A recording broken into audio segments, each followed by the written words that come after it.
Ma copine Maya, elle est formidable, toujours à fond pour essayer de protéger l'environnement.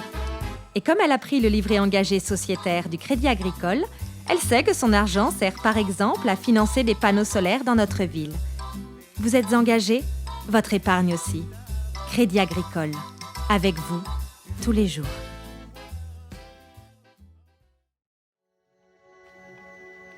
Bonjour, je m'appelle Jeanne et je veux refaire le toit de ma maison.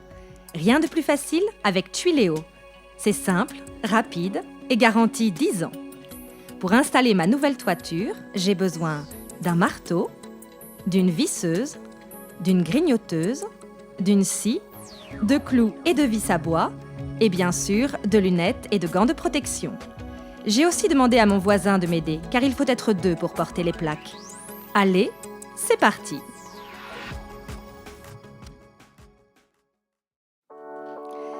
Toujours connecté, hyperactive et sur tous les fronts, ça finit par se voir sur votre visage. Rechargez les batteries. Nouveau Nivea Q10 Énergie, une formule antioxydante à la vitamine C qui réduit rides et signes de fatigue pour une peau éclatante d'énergie. Nouveau Nivea Q10 Énergie, batterie rechargée et c'est reparti.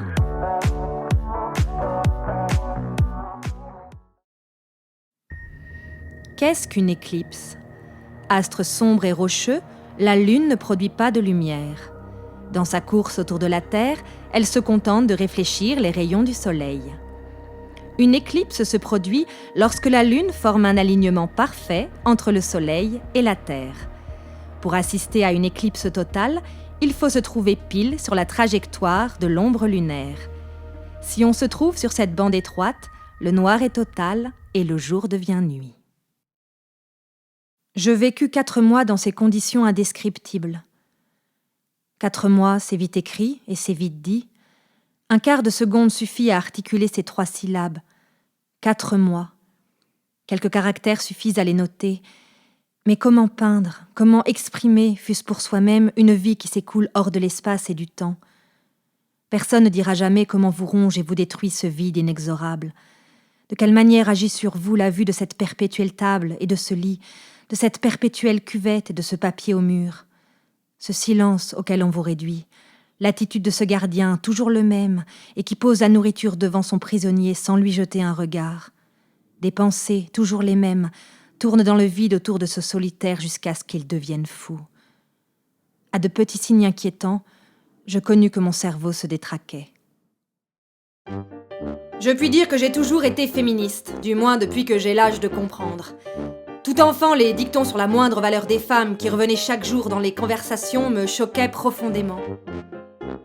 Lorsque dans mon ambition puérile, la tête farcie de récits d'histoire de France, je disais que je voulais être un grand général, ma mère me rabrouait d'un ton sec. Les femmes ne sont pas militaires, elles ne sont rien du tout. Elles se marient, font la cuisine et élèvent leurs enfants. J'étais une enfant précoce. J'avais une grande indépendance de caractère. Tout ordre dont on refusait de me donner les raisons me révoltait. Et à 13 ans, je quittais le soir le domicile de mes parents pour courir les réunions politiques.